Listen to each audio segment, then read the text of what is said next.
Afternoon.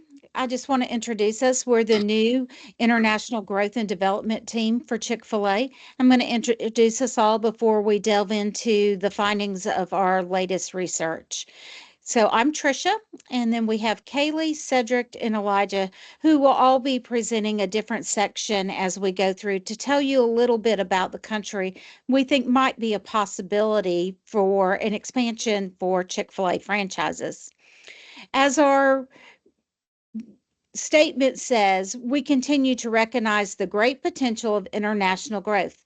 We look forward to a future expansion in Europe and Asia in 2025, with plans to open restaurants in additional international markets by 2030. So, what we're doing is looking at some of those possibilities for the 2030 expansion. And we looked at Brazil and the future market possibilities. And today we're going to share our findings for that. First of all, let's talk a little bit about Brazil and who is Brazil. Brazil is the seventh largest population country in the world. They have 213.4 million individuals, which comprises of people who are native to Brazil and immigrants from both Europe and Africa. The capital of Brazil is Brasilia, and their primary language is Portuguese. This will become important as we look a little bit further into their laws. And Brazil is a country that practices religious freedom. So I'm going to glance down at notes so I don't get some of these percentages incorrect. It'll be a little easier and less confusing if I do that. So according to a 2019 survey, 50% of the population identified as Roman Catholic, 31% were evangelical Christians, 11% were atheist or those with no religion representation preferred, 3% are spiritist, and 2% practice Afro-Brazilian religions. So it's a very diverse religious culture, with Catholicism being one of the main findings in that area. Brazil is a democracy with a presidential and federal system of government, and their largest sector of business or largest employer is service sector, which could be a great bonus for Chick-fil-A. They are a country that loves soccer, football, festivals, coffee, and family. Family is a very important part of their personal culture, and we'll see as we go through how that leads into many other areas in Brazil. The next area we're going to talk about is the business culture of Brazil. And there's a bunch of different categories that I'm going to address within this section. The first is, how do they do business? They use collectivism and teamwork within Brazil. And it is very important for them to act as a team to further the goals of all their businesses. And this is very important, that they do want to be part of a team. And being part of a franchise is teamwork. The next area that we want to talk about with Brazilian business culture is their communication style. How do they do that? How do they want businesses from outside of Brazil to come in and communicate with them as businesses within the country? They have excellent English speaking ability. Many of them actually came to the United States for school, and so their English is pretty fantastic. But they want all business communication to be done in Portuguese. It's very important for them, and we'll look at that a little bit more in detail when we talk about franchise law. So it's important that if we don't have somebody within our team that is a person who speaks Portuguese, is to have a really good interpreter. And that is something to consider going forward when we're looking at the business culture. The next area to talk about is the Brazilian cost. What is the cost of business? And this is a real cost. It's the cost of doing business in Brazil. And unfortunately, it involves corruption, government inefficiency, legal and bureaucratic complications, excessive taxation, and inflation. It's difficult to define this for this country. It has lessened in recent years, but it still remains real and can cause a great deal of frustration for international businesses. The next area to talk about is company structure and decision making. Who makes those decisions? Managers in Brazil are expected to manage. They are expected to provide instructions that are followed and clear enough to be followed without too much distraction or debate. They want their leaders to be true leaders. And it is very important that any conflict be addressed in private so that you're not downgrading the hierarchy of their system, which is very important within the business culture of Brazil.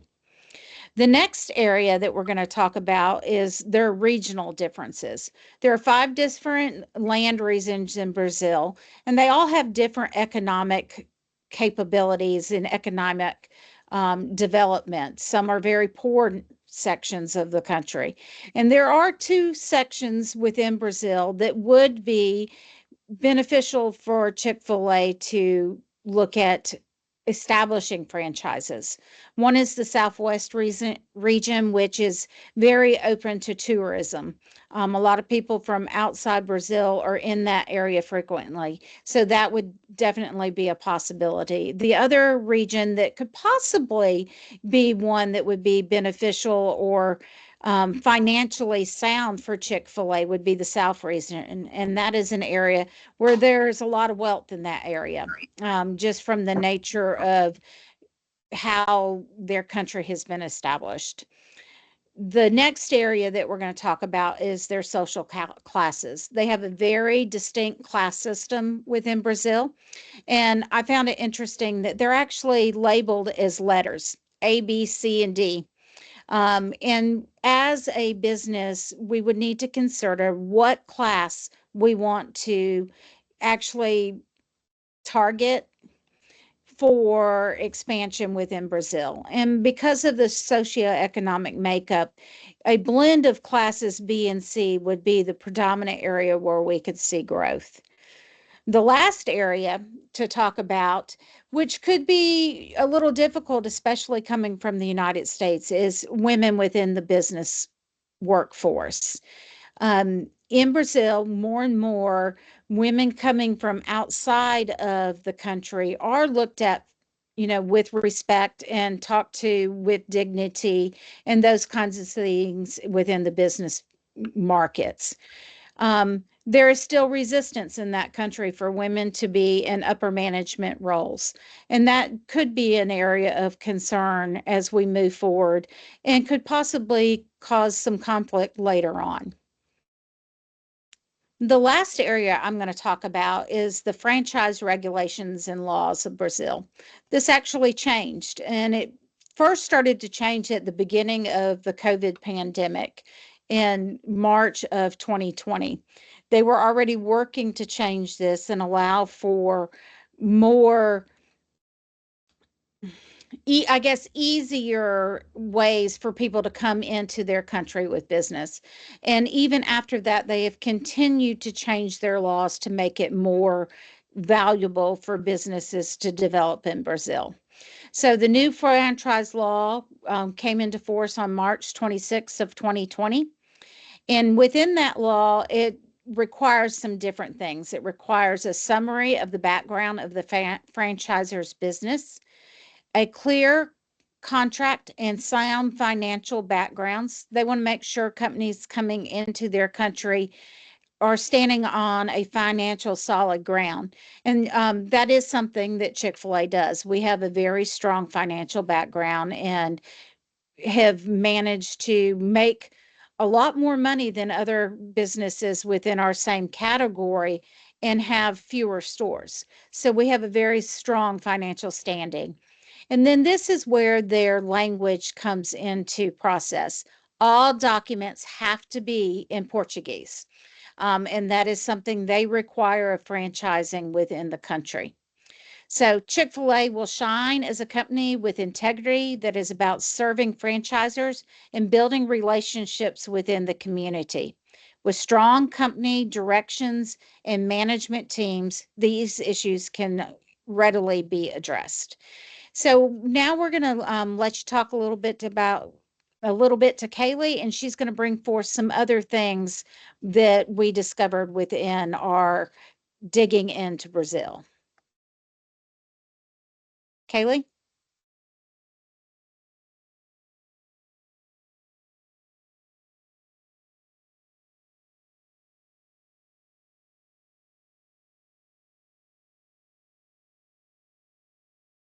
My name is Kaylee, and the first thing we're going to talk about is the exchange rate system of Brazil. It needs to be noted that the National Monetary Council sets the exchange rate as well as other things. They set market operations, rules for the flow of international capital, management of international reserves, as well as guidelines for financial relationships between Brazil's economy and the rest of the world. The Banco Central do Brasil, which translates to the Central Bank of Brazil, implements policies and regimes set forth by the National Monetary Council. But it's important to note that the central bank does not interfere in the exchange market unless the market is highly volatile. Another important thing is the fact that Brazil uses a floating exchange rate system, which, as we know, means that market conditions such as supply and demand determine the foreign exchange rate. The political and judicial systems of Brazil, the political system greatly mirrors that of the United States, where there is a federal government that consists of executive, legislative, and judicial branches, and the president is elected by the people. Brazil is a democratic country, and it is defined as a federative republic. Within Brazil, there are 26 states, over 5,500 municipalities, and one federal district. The judicial system, however, much like the United States, is split up between federal and state courts, but all judicial cases can be appealed to the Supreme Court due to an amendment to Brazil's constitution. The federal Supreme Court is the highest court, and it is followed by the Superior Court of Justice and regional federal courts. When it comes to the economy of Brazil, there's a few things to look at. For 2023, their GDP per capita was $10,043.60. GDP per capita is basically defined as a measure of a country's economic output per person divided by a country's GDP by the population. Their 2023 real GDP rose 2.9% in 2023 compared to 2022, and it is expected to continue to rise. The real GDP is explained as a measure of a country's total output of goods and services, adjusted for inflation or deflation. The rise in the real GDP is explained by hefty private consumption and exports. The poverty level declined from 23.5% in 2022 to 21.3% in 2023. Poverty is the state of being extremely poor in simple terms. Brazil measures their poverty level based on the United States $6.85 per day per capita poverty line.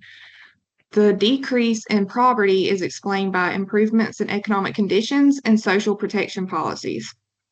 And finally, inflation, which is basically defined as an increase in prices and fall in the purchasing power of money, is expected to hit 3.5% by 2025, but the central bank's target inflation rate is 3%.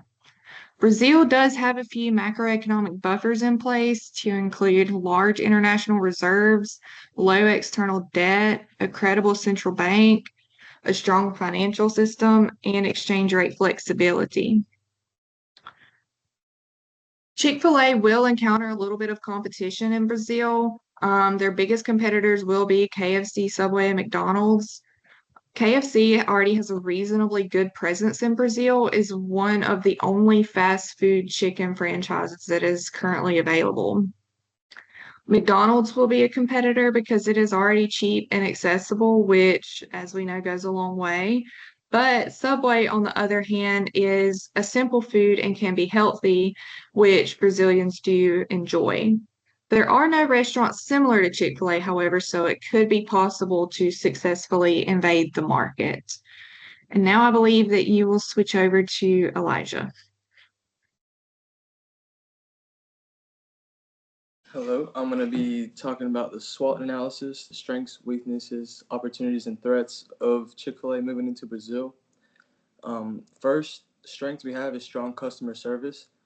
Chick-fil-A trains their employees with the main focus on being polite and diligent. The company is known for their friendly phrases, my pleasure, and make it a great day. Chick-fil-A also has great brand reputation. Um, the company embraces the values that its founder has brought, um, which their main keys are employee support. They do scholarships yearly to students, and they also have wellness hours, which is paid time off for employees who choose to volunteer at nonprofits or community events. Their financial performance is also a great strength. They're only open 6 days a week, and they outsell their competition. In 2023, they had steady revenue growth, selling 21 billion in goods.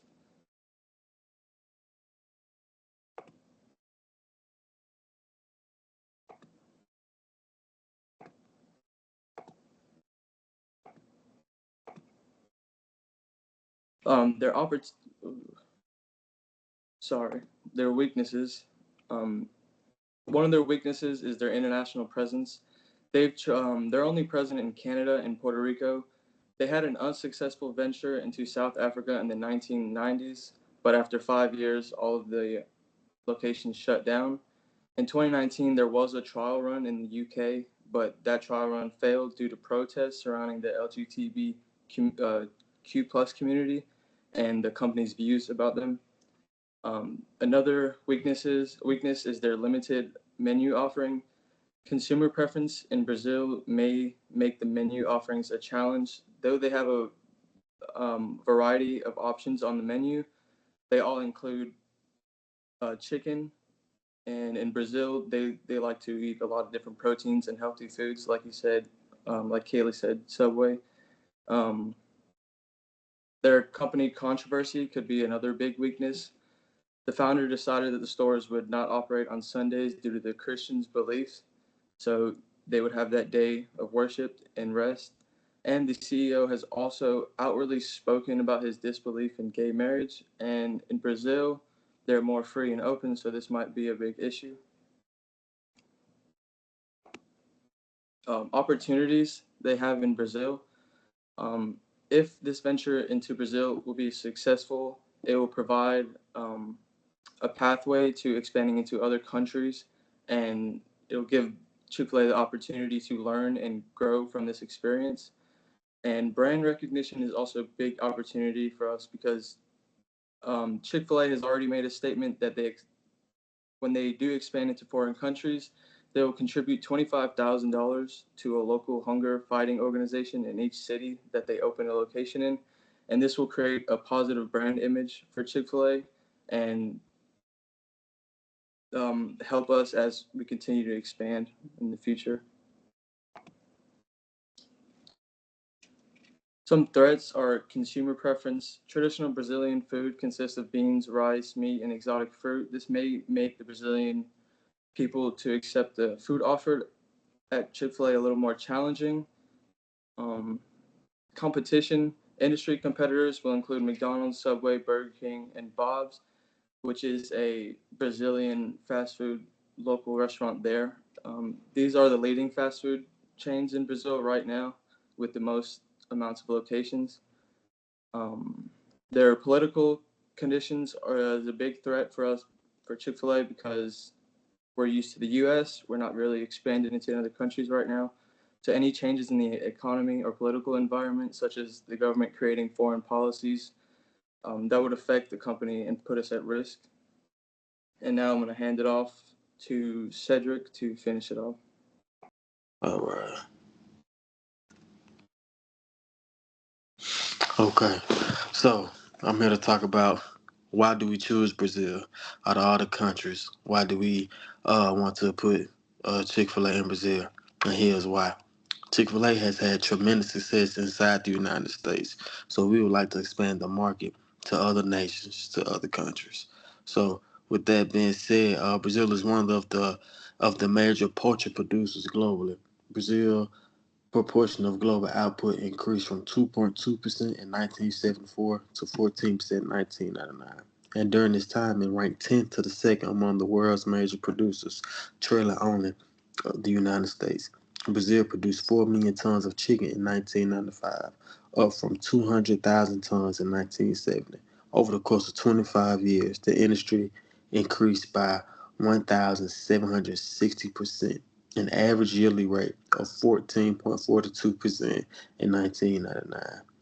The ABEF reported that the yearly per capita consumption of chicken was 29 kgs, surpassing that of pork. In 2008, the average person consumed 89 kilograms of red and poultry meat, a 31 kilogram increase from 1993. So, thus saying, choosing a poultry producing local reduces the chance of running out of supplies for our retail business, which may experience significant demand. Um, so that is why we chose Brazil. So how would we maintain the expansion? Kind of going back to what our leader Trisha was saying in the beginning with franchise. So with that being said, franchises will receive a business model training, operation manuals, and startup package, licensing, trademark, and ongoing assistance. This is a duplicate of a successful business model that already exists in other countries, such as the United States. So what we will do is, with the Chick-fil-A that already be there, we will train Brazilians on how to franchise and how to keep the chain going, so it could be multiple Chick-fil-A's ran by Brazilians in the country. So that way it offer the opportunity to help people that's in need, people that are poor, and instead of because we got to learn the language. They speak Portuguese, but we already have Brazilians franchising. It'll be easier and better because they can just teach on, one to the other and one to the next. So it will also, revenue will be produced from sales and split by franchises. It will build relationship with the Brazilian entrepreneurs. And we use the brand recognition and successful business model to attract franchises. We will share sales revenue with the franchise and earn additional revenue through license fees and annual fees. So it wouldn't be a loss out of us because we will also be making money and we'll also be changing lives and helping, the Brazilians as well. So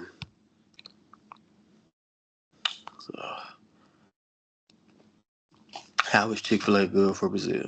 There's many fast food chain restaurants in the world. So how can we, be good for Brazil? And this is how. Side note, when it comes to chain restaurants, Chick-fil-A is number one. It's the healthiest. We don't use a lot of oil. We don't use a lot of grease. We don't use a lot of processed foods as other chain restaurants use. So Brazilians are highly healthy conscious. They utilize food to manage their health. Full-time job has led to stressful lifestyle, compromising a healthy diet. Brazilians prioritize healthy eating without sacrificing taste. They choose organic food and avoid manufactured meals with unknown chemicals or substances. How does this help us? Well, as us, how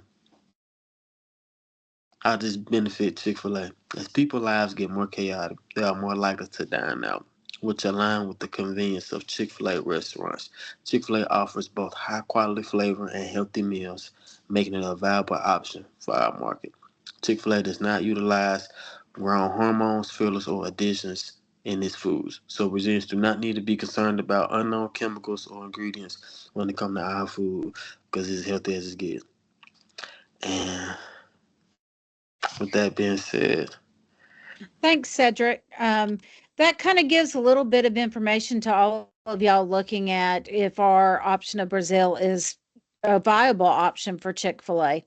And we do have some issues within Brazil, as has been talked about when we were talking about strengths and weaknesses of our business. And one of those has to do with how we view our teams and how we view the individuals who are franchisees who actually take and buy into those franchises and develop businesses. It would be our most important focus to actually work with locals, and that would be how the franchise system was developed there, having it owned by Brazilians in a Brazilian nation. So we have a phrase that is used when we're talking about Chick-fil-A, and this is pulled straight from our website if you want reference from it. When we're better at together, we're better together. One of our core values at Chick-fil-A is that we are better together. When we combine our unique backgrounds and experiences with a culture of belonging, we can discover new ways to strengthen the quality of care we deliver to customers, to the communities we serve, and to the world. We understand that getting better at together means we learn better, care better, grow better, and serve better.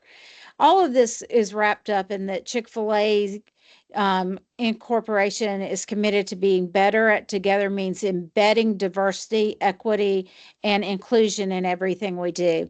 And as we look at expanding, that is something that Chick-fil-A will need to consider. So I thank y'all very much for coming and listening as we share a little bit that our development team has researched, and hopefully Brazil will have Chick-fil-A in 2030. Y'all have a good afternoon.